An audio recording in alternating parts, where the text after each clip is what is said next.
along with my teaching at Yale and so on, I've really taken it upon myself to try to open up the general public to the idea that poetry is not a horrible, terrible, elitist thing, and that it actually is part of our human sensitivity, which now apparently is being proven. There's some new neuroscience coming out that indicates that when we say we're moved, that it touches our heart. It's actually literal. That certain musical combinations, certain word sounds, certain word connotations actually do penetrate. They don't even go through the cerebrum, they go right to the heart. This is People and Their Poems, a podcast about the poems that make a difference in our world. People and Their Poems is presented by Ornog Mountain Publishing. Thanks for joining us today. All right, welcome to People and Their Poems podcast. My name is Sandy Carlson. I'm your host, and I'm here today with Judith Liebmann. She is Brandford, Connecticut's poet laureate, and she has been working on a really special project for the past couple of years. And what intrigues me about Judith's project is that she's had the ability to engage poets at every age level and at every stage in life, and to basically debunk ideas that poetry is for an elite few. So I want to talk with Judith about her anthology that she's putting together, hear some of the poems, and get some advice on how we can follow in Judith's footsteps wherever we are in bringing poetry to a vast range and age levels of people to make it real and meaningful for them. So welcome to the podcast, Judith. It's really an honor to have you here.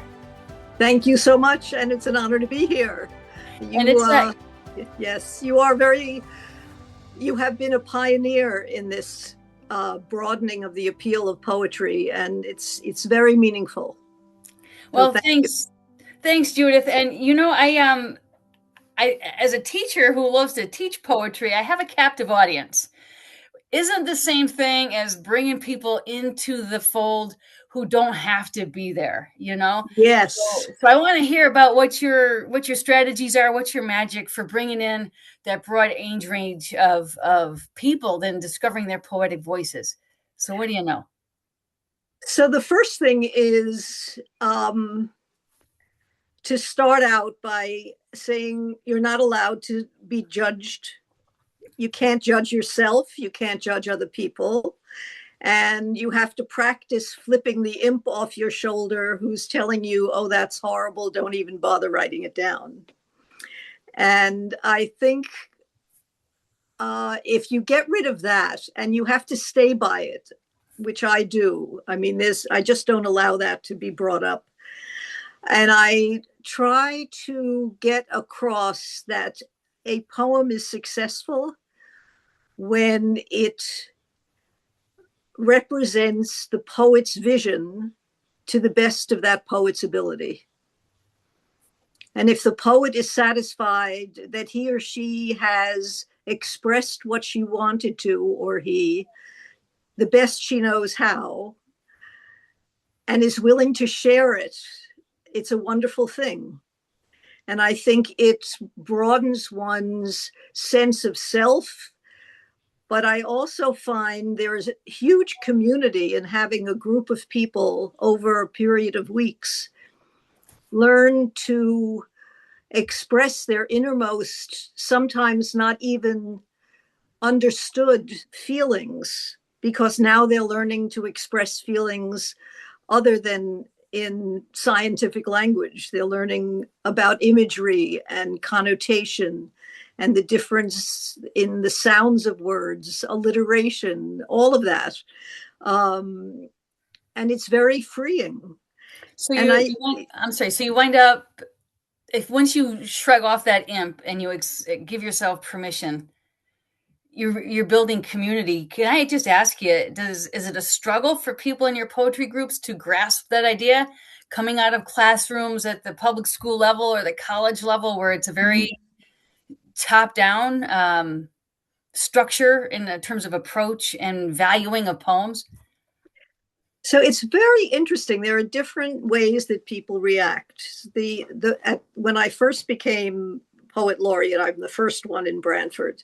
By the way, I have to say that unlike many other towns, I have had enormous help and support from not only the town government, but all the other institutions. They are paying to publish this anthology, and I have a line item budget in the executive budget, and I don't think any other place has that. And the libraries, both libraries in town, the Baca Gallery in town, the Rotary Club, everybody has been very, very supportive. So I just have to say that, because I think it couldn't have happened without them. And the high school. So I'll give you an example of two things. One of the things that I did early on, I had an all-day high school field trip poetry workshop, which was only for juniors. And they either could come or they could go to regular classes. And the first one had about 25 people and about 3 teachers. And the teachers have to write and participate. And it took place on the athletic field of the high school, which is AstroTurf, and that abuts a protected marsh. So I had them meander, and I gave them a workshop. I told them about the tools, blah, blah, blah, and had them just walk around and think about it. Then we went back and had lunch, and then we had an afternoon session where they wrote and read their poems to each other. And it was, I think, wonderfully successful. And I think part of the proof of that is that the next fall we did another one. And that one I had at the historic cemetery in Brandford that was founded in 1644. So it has people from the Revolutionary War all through a contemporary. And we did it there, and there were 55 kids. Wow. And I think 6 or 7 teachers. And we did the same thing, and they really were able to think about where they were. And I'm not going to read any from there right now, but things like someone wrote a poem about a ginkgo tree and how it was turning yellow and how its roots went down into the ground where dying people had nourished the earth. I mean, they made really wonderful connections. Yeah, wow. And they put it in the best way they could. You know, they didn't know about line breaks. I think line breaks are really difficult for kids or everybody. But they got the idea of imagery and color and mixing things up that aren't quite rational, that speak to you. And then the last one we had was more recent, and I gave an ekphrastic whole day event at the Baca Gallery, and I had a few of the artists come, and before we did anything, I had the artists talk about what inspired them to do the particular artwork they chose and how they used the tools of their trade, whether it's photography or oil painting or watercolors, to accomplish that. Mm-hmm. And then the kids chose their paintings or artwork, and they wrote their poems. And then we walked over to the library where everything was set up for them for a bag lunch. And then they had a session again, and they wrote poems, and then they all read them to each other. Now imagine there are 55 kids and 5 teachers, and they're getting up in front of this huge audience and reading aloud what they just spilled out of their guts. That's profound. Right? And what happened was that as each person got up, the entire room would applaud and cheer as if they were at a basketball game. Oh, that's great. Among the people was a boy who was one of those outliers, Mm-hmm. who was socially probably autistic or somehow clumsy, and he read this from the soul poem, and everyone afterwards just engaged with him in a way I'm sure he had never been engaged with before. It does so much. It teaches you the nuance of words. Perhaps it will teach you to listen to news and read newspapers or whatever on the Instagram more critically. And that if you want to convince somebody of something, that you use words in a more creative way. So even if it doesn't do anything else, it would do that. But it also makes you really respect and empathize with people so much better. So I believe poetry is something that should be taught from early on and should never be abandoned. And not the study of it, but the practice of it.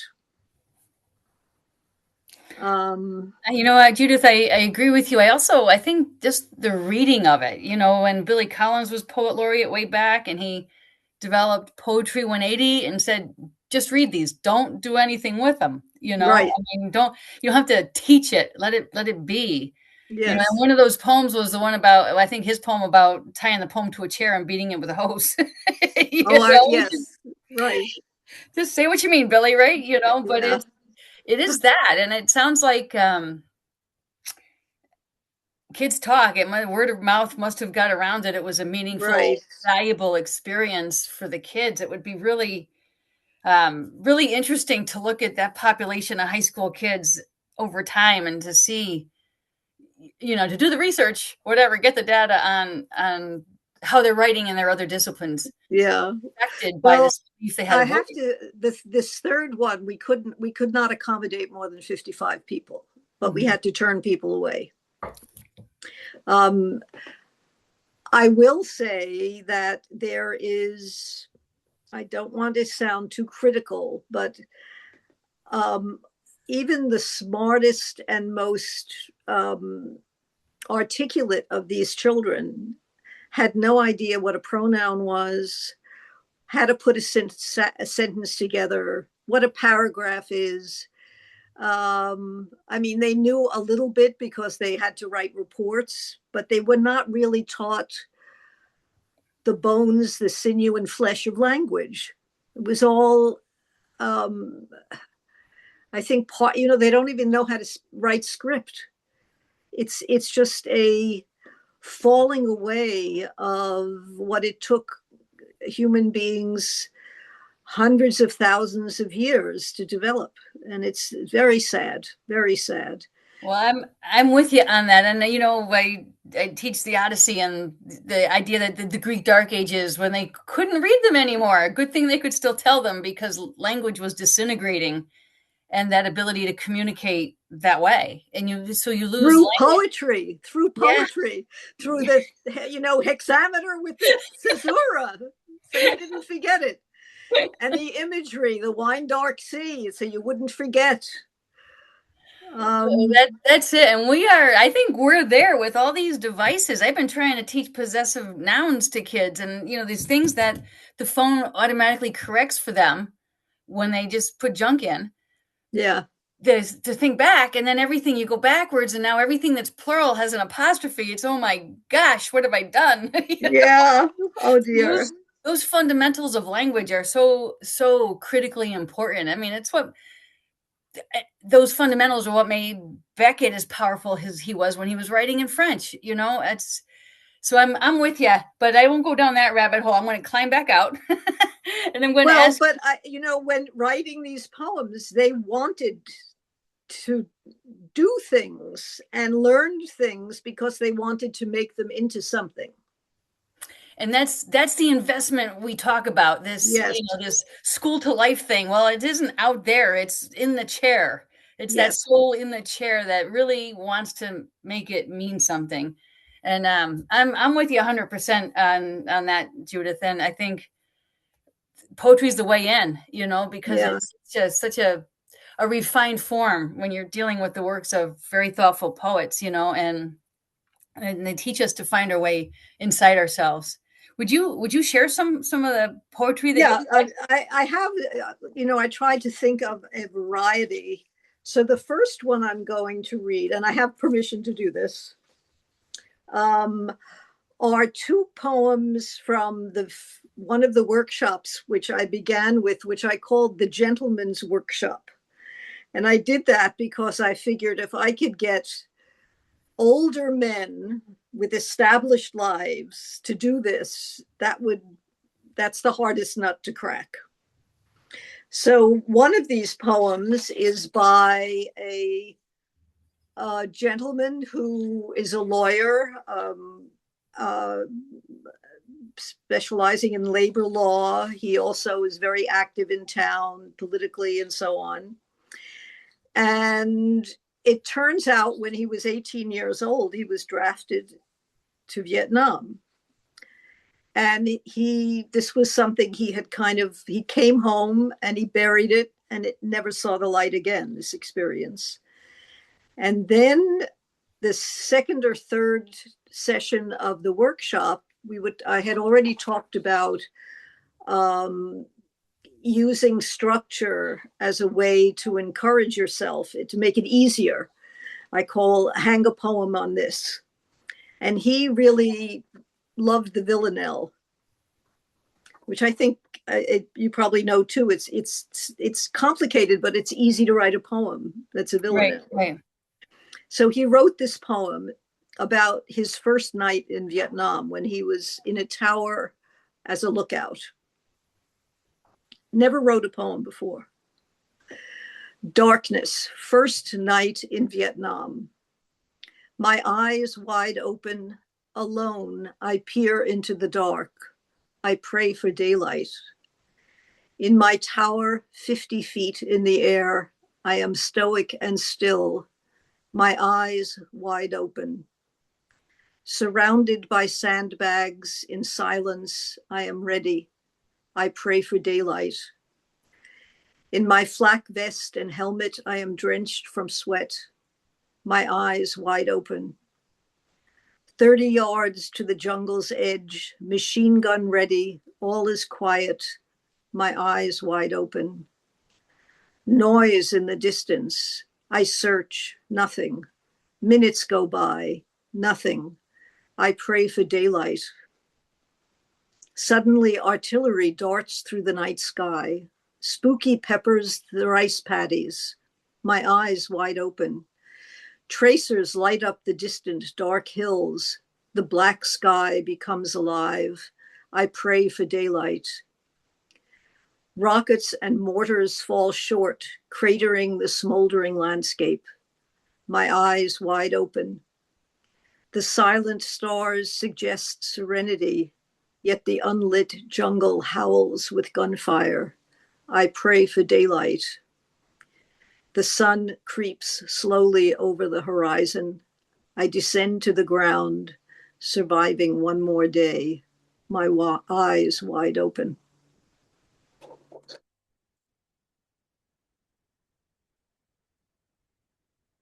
You see what I mean?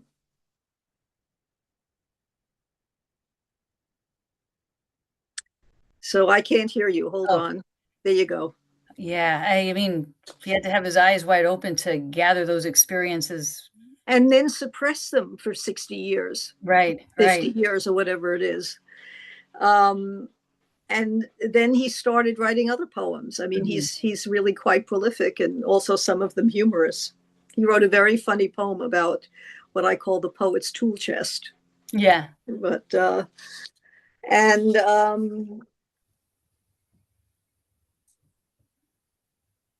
so this one is by one of the high school girls in the ekphrastic event at Baca, and she chose a painting called Where Do We Go From Here? And it's a painting of three adolescent to young women, very sketchily drawn. that are sitting, looking, even though they're together, they look very separated. And you could tell that it appealed to a lot of the girls in the class because it seemed to connect with feelings they had. And at the part of the painting is that you get the feeling that she is being the central figure is being abused by a figure that's much, much bigger and only half visible. She Endures is the name of this. She stands there exposed. Her dignity is of no concern, just like her predecessors. She must also burn. The spark that she was meant to have has flown away, like the embers she once despised. Her thoughts are muffled. Her persona is an afterthought. Her purpose is the life she has brought. The scars continue to bleed. She cries invisible tears. She prays. No screams, as more parts of her soul are chiseled away. The devil says, "You can leave. Your hands are not tied." She softly replies, "My hands were cut off last time I tried." So she continues to stand there, trapped and suffocated. Her radiance may have been raised, but her tenacity is immortal. There will be an end to the suffering, she says. I will not endure forever. Wow. Right? Yeah, her persona is an afterthought. This is what's inside that they don't talk about. Right. And they don't talk about it to each other either. And because if they did, they'd get made fun of. But not now. But then the idea of your soul being chiseled away, I mean, that's hard. That's deeply right? Emotional and real. Wow. So I have, is it okay if I continue reading? Yeah, I think we have time for about two more. Two more. Okay, yeah. Good. So this one is by a man whose wife died a couple of years earlier. And of course, he's still grieving. And he wrote this poem called Waiting. It's all right to feel the pain when everything gets quiet. And it's all right to be the only one who feels the way you do, even after time has passed and others have moved on. It's all right not to want to laugh a lot and hum the tunes you used to love to hum. And it's all right to just sit turning the pages of happier times in your memory's scrapbook, where things never fade and faces still smile. And it's all right not to march in the parade just yet, but to listen to the drummer from afar, waiting for your cue. Wow. That last line nails it. Wow. Yep. And then, so at Evergreen Woods, some of the people there are really challenged in many ways, physically and also mentally, because of all the loss that they have been through. So there's one couple, and he likes to write limericks, and she has some experience writing poetry. She suffers from kind of an ALS type debilitating disease. And so I'd like to read you a pretty horror. You might want to cut this, I don't know, because it's quite graphic. But I think it allowed her to express something that needed expressing. It's also a villanelle. Health Center, a villanelle. I squeeze my legs tight. My bladder needs to release. I pray help comes by tonight. I lay like a beetle, splayed flat, frozen from fright, squeezing my legs tight, pressing my call button till my finger fatigues and fights. Will help come by tonight? Rehab's 50 beds full, hall call lights blink bright. I squeeze my legs tight. The patient next door left in a huff for another site. He quit waiting for help at night. No clean Hoyer lifts pads today. No staff makes me stay in bed all day. I won't squeeze my legs tonight. I won't pray for help tonight. Wow. That's So, right. And her husband, who really takes care of her a lot, he writes wonderful limericks, and I love this one because it has to do with language. Two verbs, having lengthily dated, decided 'twas time to be mated. In the very next census appeared two new tenses, the proof that the verbs conjugated. That's great.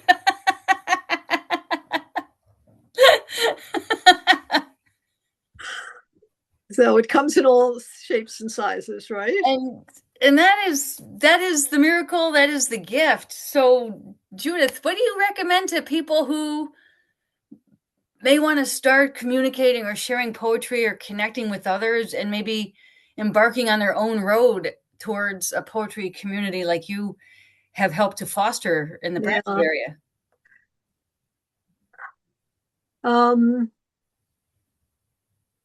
So I have a whole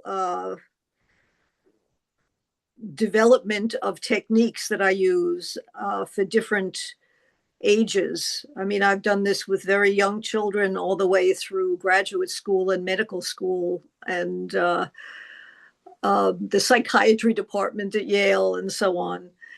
But I think the basic thing, I start with a 2-line poem, and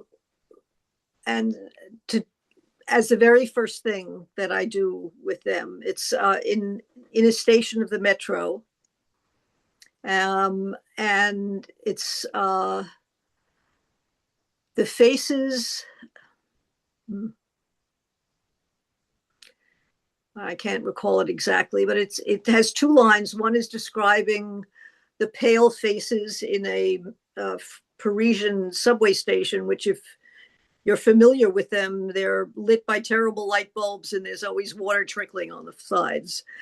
And then the second line is petals on a wet black bough. The apparition of these faces in the crowd, petals on a wet black bough.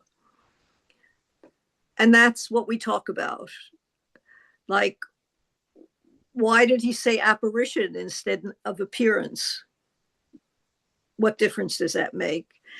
And is the second image a positive one for you or a negative one? And you'll be surprised the variation.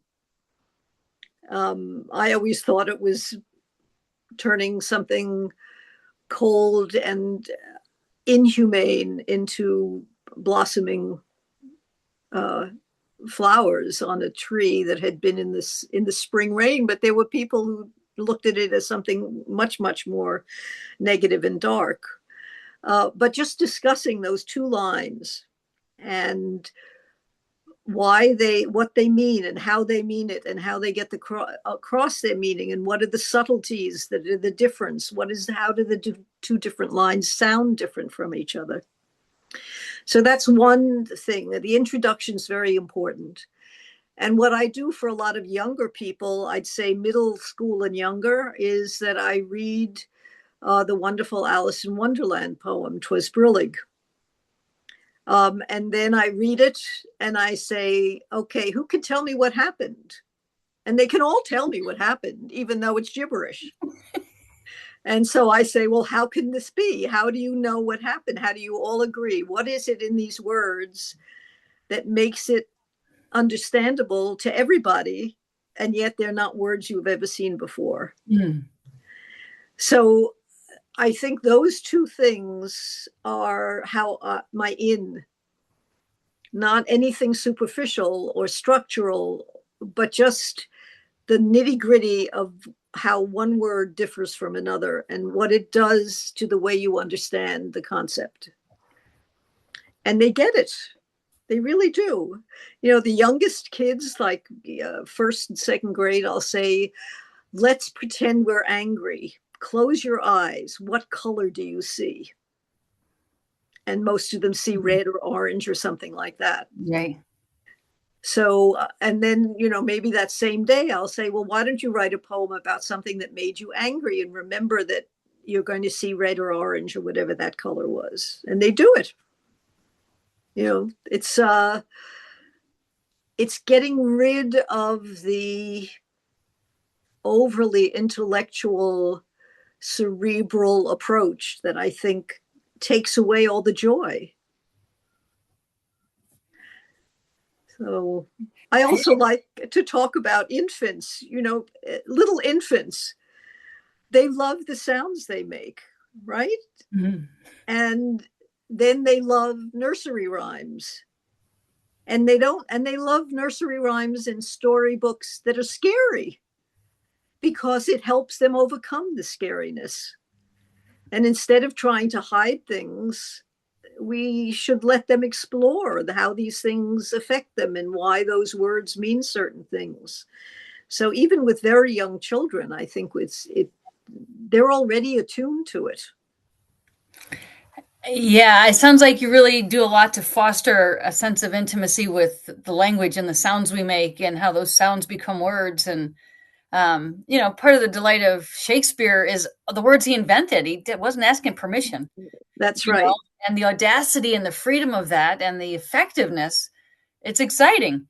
And to place yourself in the company of the big guy, you know, is a really freeing thing as well, to realize that. Yes, that you're doing the same thing. Right, right. So I did another program, which I'm going to do again this fall, is I had bilingual people read poetry in other languages. So I had a friend of mine who's a professor of Greek at Yale, and I had a Chinese student who was an artist, and I had French and German and Portuguese. So, and then the people either read the translation or I read it if they weren't quite up to it linguistically. But the point was to hear the difference in the sound that a different language makes. The fact that the Chinese language is tonal, it doesn't have any metrics. It's all in the tonal quality.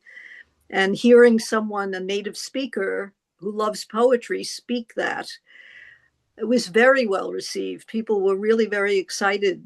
It felt like a door was opening to language that they'd never thought of before. So I think you can do it in a lot of ways. I had one, I have a friend, she and her husband are in one of my ongoing workshops, and she is a minister in one of the more creative Protestant sects. I don't know them too well, but she plays drums to her sermons sometimes. And so we had a thing where she would play the drums as the workshop is getting the hang of the metrics. And I also have a couple of songwriters in my workshops who, when we do readings, they will perform their songs with the music. So to broaden it rather than narrow it is the other thing. Well, these are great tips, and I have just enjoyed talking with you today, Judith, and getting the flavor of what you do. I feel super inspired. Where can people find out more about the workshops that you offer if they're in the area and want to check any of these things out? Is it the Brandford Library? Yeah, but then the ongoing ones are coming to an end.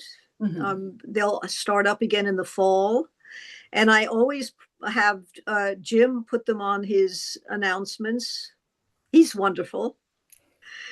And you can,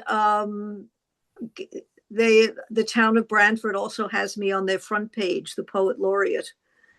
So come the fall, I'll have, or in the end of the summer, I'll have everything on there if people want to participate. But for example, right now they can go to the Baca Gallery in Brandford and pick a painting and write a poem. And then we're going to have an ekphrastic event with artists in conversation with the poet, which we had also last year. And the poet would read the poem, and then the artist would say what, for them, the painting was about. And just to underscore that creative things mean different things to the audience than they might to the poet, which is also something to know when you're writing a poem. You can't expect other people to react the way you feel about it, which is okay. Right. You're really, any work you create, and as when we started, you talked about the poem is successful when the writer is satisfied with it and ready to share it. And if you're in that place, I guess a corollary to that is that you're open to receiving how people have experienced your work. Yes. And having that sort of creative conversation. And amazing. So we want to put all these notes in the podcast notes so people can find what's going on and join in the conversation in any way they can, or come away from our conversation with some inspiration to give it a try. Just do it. Don't ask for permission. Be a poet. Yes. Yes. All right. Absolutely. This has been People and Their Poems, presented by Oronog Mountain Publishing. Thanks for joining us. Be sure to check the show notes for more information about this episode. Visit oronogmountainpublishing.com for more information about our services and writing opportunities. And visit peopleandtheirpoems.net to learn more about the podcast.